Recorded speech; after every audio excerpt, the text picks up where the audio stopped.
आपके एक वोट ने भारत को पांचवी बड़ी आर्थिक ताकत बनाया। आपके एक वोट ने दुनिया में भारत का दबदबा बढ़ाया। आपके एक वोट ने 70 साल बाद आर्टिकल 370 हटाया। आपके एक वोट ने एक आदिवासी बेटी को राष्ट्रपति बनाया। आपके एक वोट ने महिलाओं को आरक्षण का उनका हक दिलवाया। आपके एक वोट ने भ्रष्टाचारियों को जेल भिजवाया।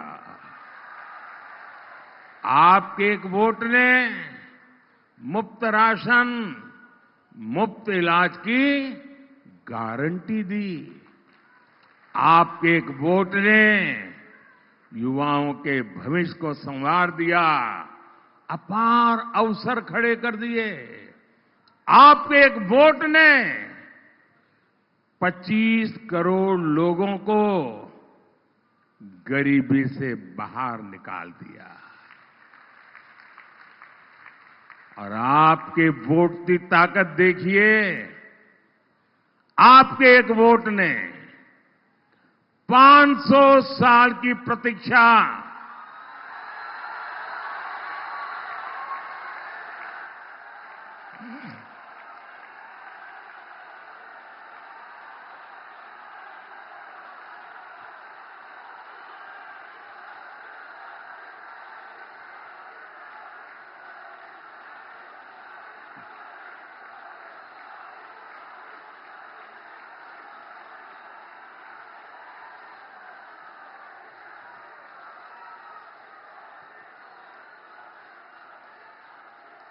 पांच सौ साल की प्रतीक्षा खत्म करके भगवान राम का भव्य मंदिर बना दिया। तो बोलिए जय श्री राम, जय जय श्री राम। और साथियों, ये तो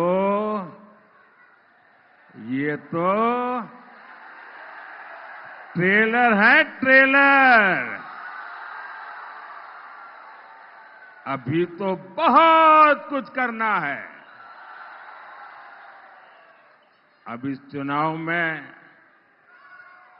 आपका एक वोट भारत को दुनिया की तीसरी सबसे बड़ी अर्थव्यवस्था बनाएगा।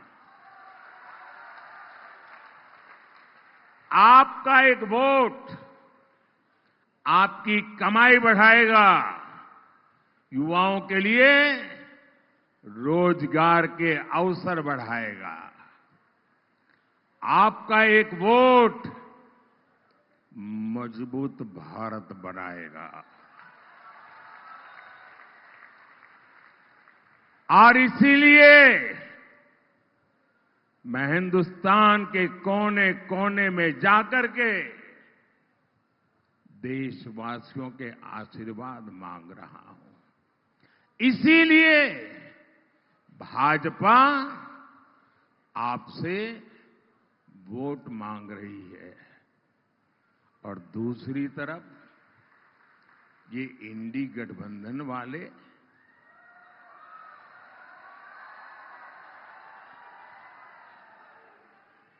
किसके लिए चुनाव लड़ रहे रे?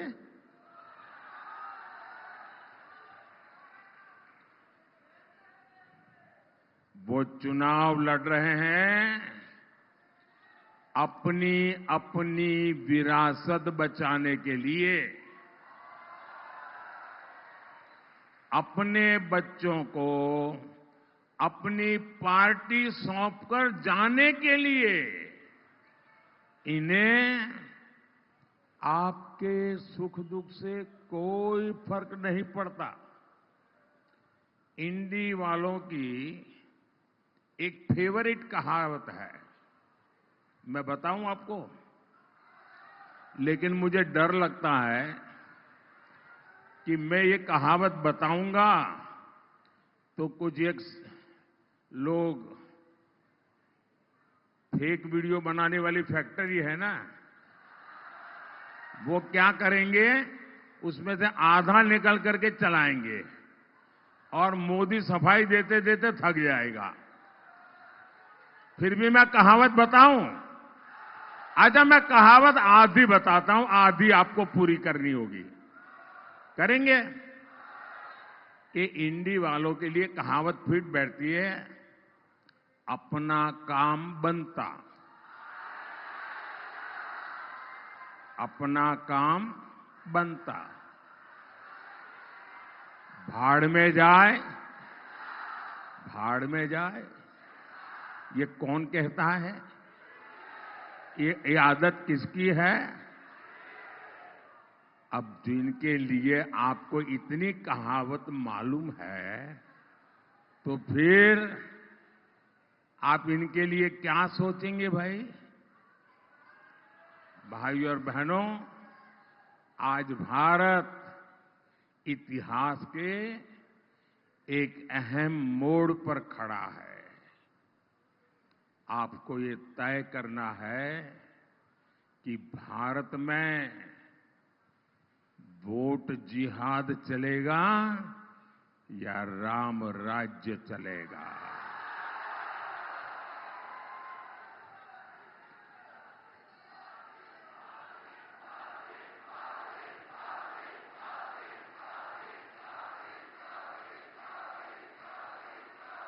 देखिए, वो प्यारी प्यारी गुड़िया वहां से हाथ ऊपर कर रही है, शाबाश। इतनी छोटी गुड़िया सभा में आ गई है।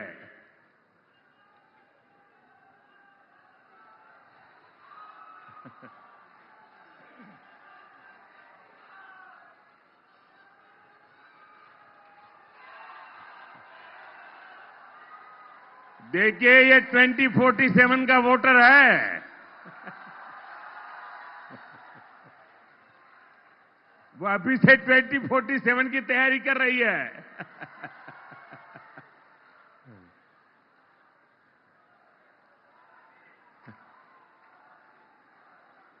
साथियों,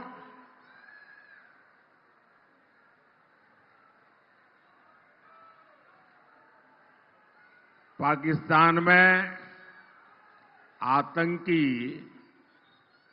भारत के खिलाफ जिहाद की धमकी दे रहे हैं और यहां के कांग्रेस के लोगों ने भी घोषणा कर दी है, मोदी के खिलाफ वोट जिहाद करो।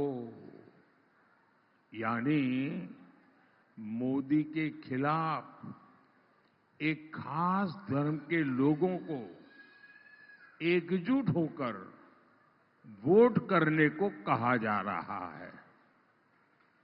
सोचिए, कांग्रेस किस स्तर पर उतर आई है।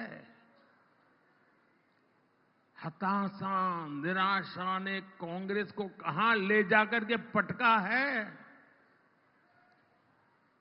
आपको एक सवाल मैं पूछता हूं, जवाब देंगे? जरूर देंगे। आवाज इधर से आती है, उधर से नहीं आती है। ये मीडिया वालों को छोड़कर के सारे लोगों ने आवाज देनी चाहिए, इनको परेशान नहीं करना चाहिए। आप मुझे बताइए, क्या वोट जिहाद आपको मंजूर है? क्या लोकतंत्र में ये बात चल सकती है?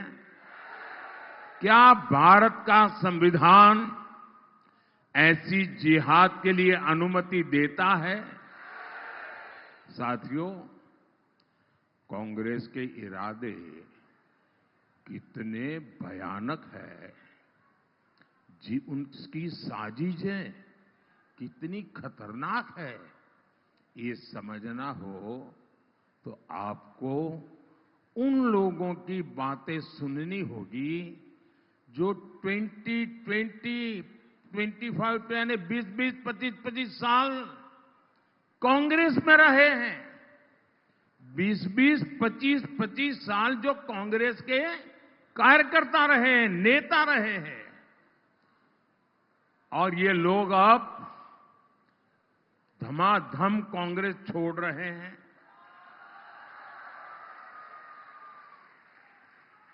ये कुछ अजीब सी बात है ये। और वो बाहर आकर के खुली हवा में सांस लेते ही कहते हैं बस अब और नहीं, इनफ इज इनफ। आप इनकी बातें सुनिए। एक महिला ने कहा कि मैं राम मंदिर गई तो उसको इतना टॉर्चर किया, इतना टॉर्चर किया कि उन्हें कांग्रेस ही छोड़नी पड़ गई। एक और व्यक्ति ने कहा कि कांग्रेस पर मुस्लिम लीगियों और माओवादियों ने कब्जा कर लिया है। तीसरे ने एक और गहरी साजिश से पर्दा उठा दिया। उन्होंने कहा कि कांग्रेस के शाहजादे का इरादा राम मंदिर पर सुप्रीम कोर्ट के फैसले को पलटने का है। जैसे शहजादे जी ने, पिताजी ने सहबानो केस में सुप्रीम कोर्ट का फैसला पलटा था, वैसे ही कांग्रेस राम मंदिर का फैसला पलटने के लिए सोच रही है। चौथे व्यक्ति ने तो ये भी सनसनीखेज खुलासा किया है, कहा कि ये लोग पिछले 2 साल से एक बड़ी साजिश में जुटे हैं। ये जो कांग्रेस से निकल के आए बोले, मैं इन्हीं की बात बता रहा हूं जी। कांग्रेस में चर्चा हुई है कि मोदी को भ्रष्टाचार का आरोप लगा नहीं सकते। कितना ही चौकीदार चोर बोलो, कोई मानने को तैयार नहीं है।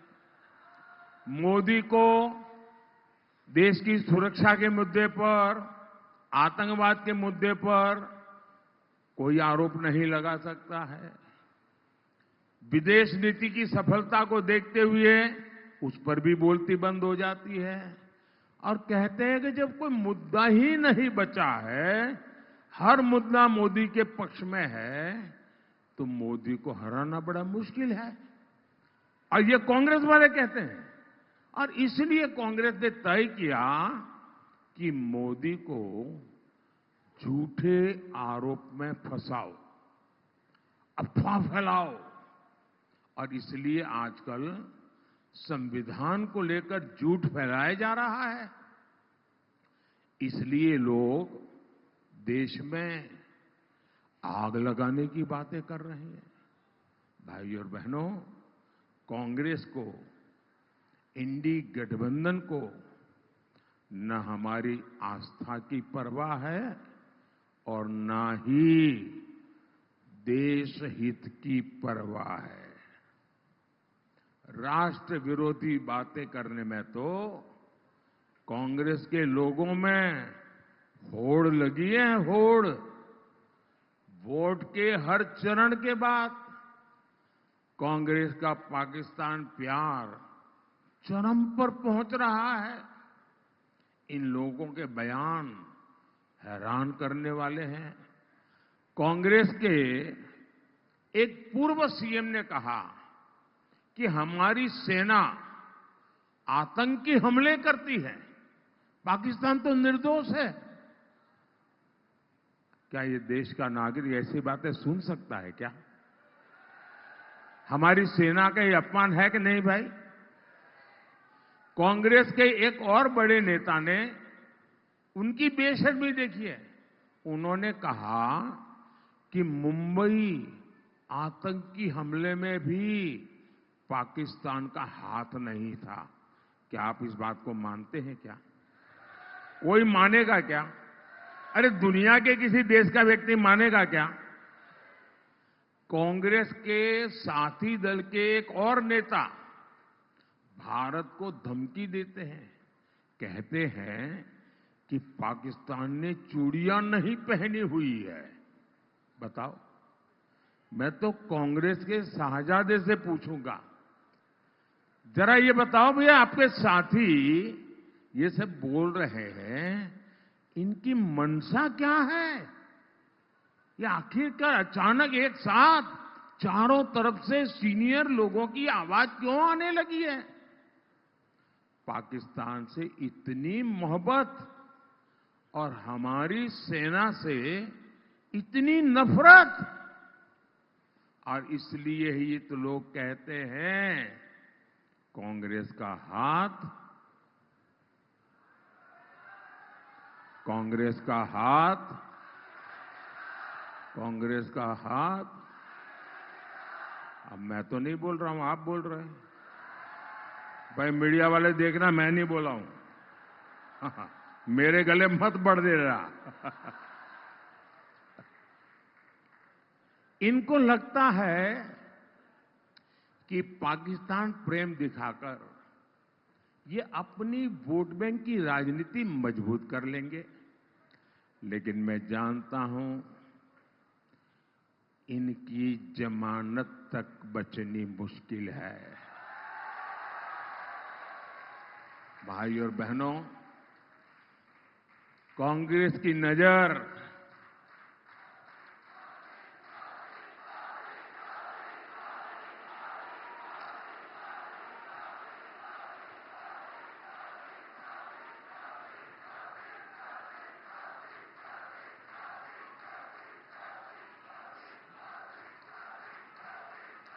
कांग्रेस की नजर आपकी कमाई और आपके आरक्षण पर पड़ी है।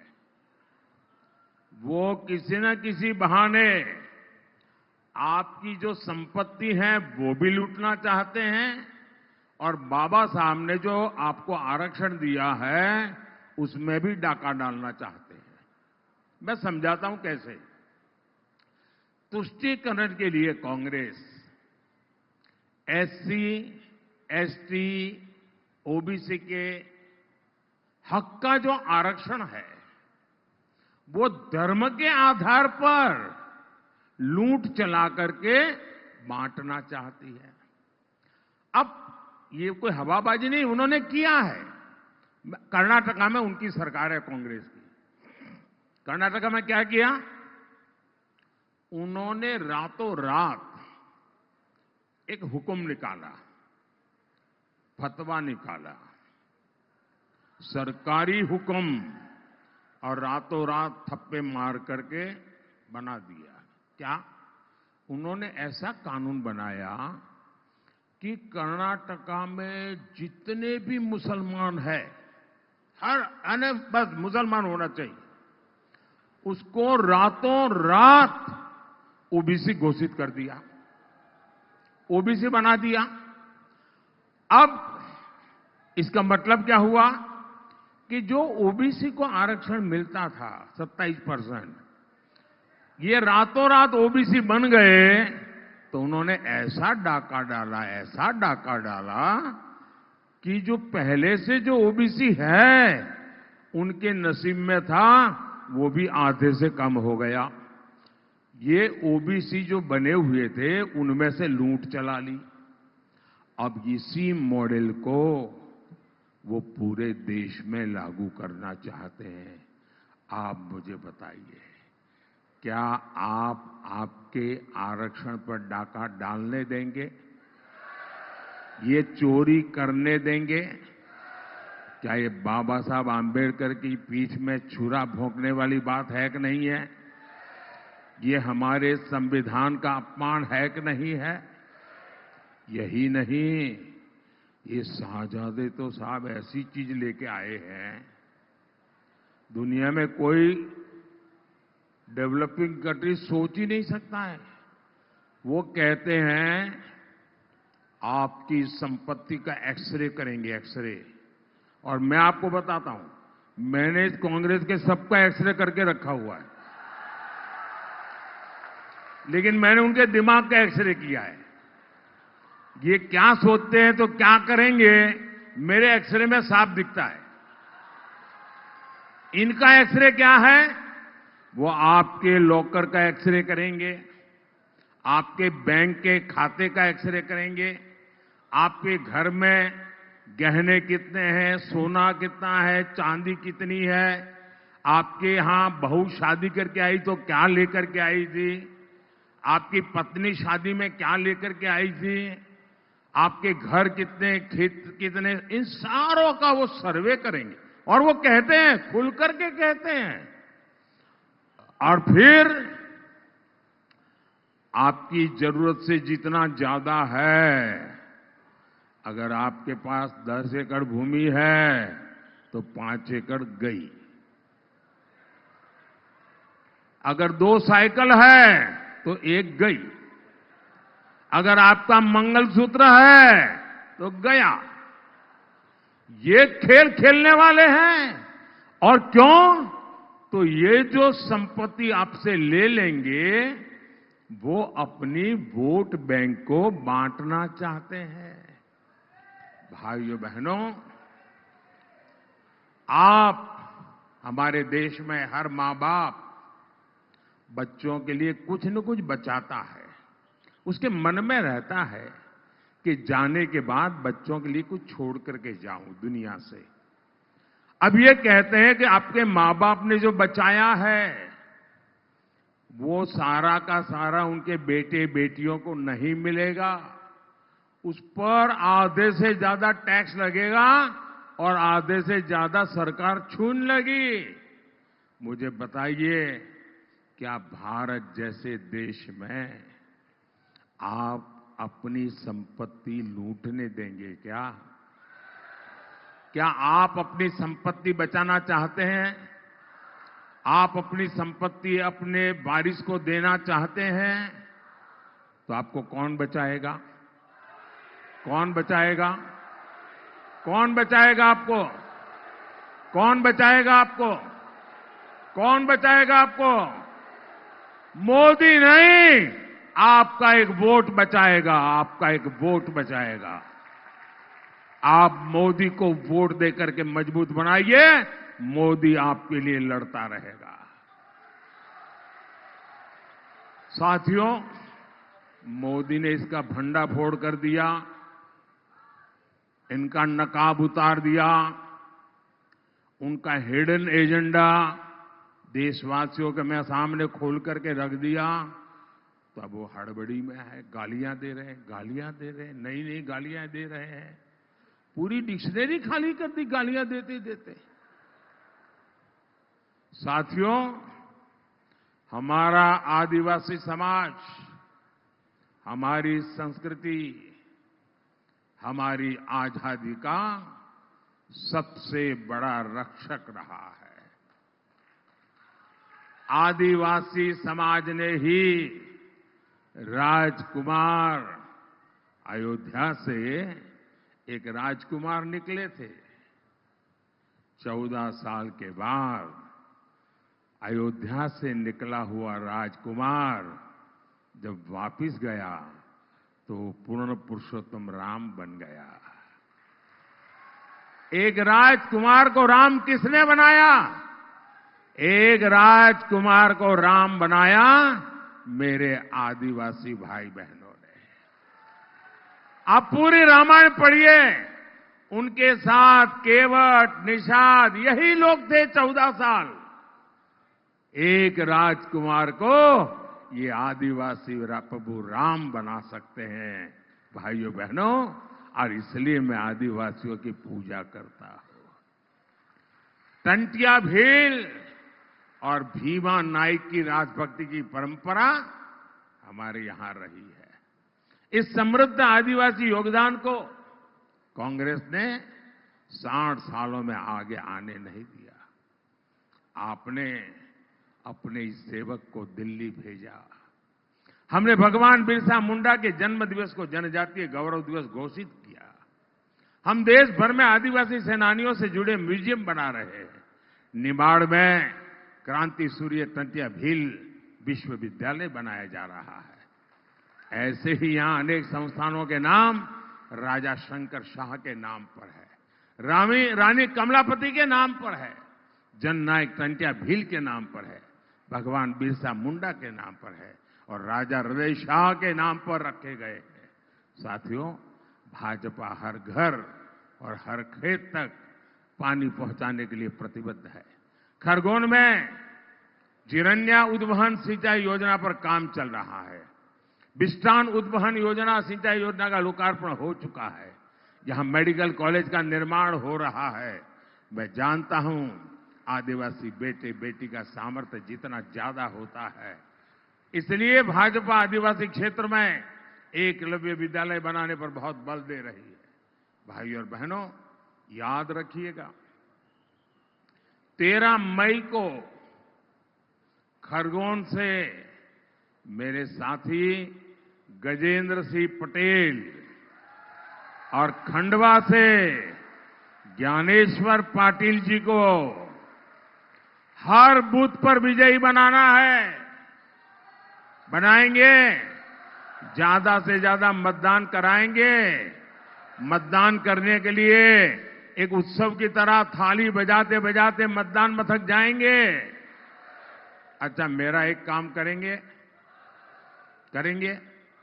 कमाल हो यार, इन लोगों के लिए कहता हूं तो बड़े उत्साह से बोल रहे हो, मेरे लिए कहता हूं तो बोलते ही नहीं। अब तो जरा सबके सब हाथ ऊपर करके बताइए, मेरा एक काम करेंगे? पक्का करेंगे?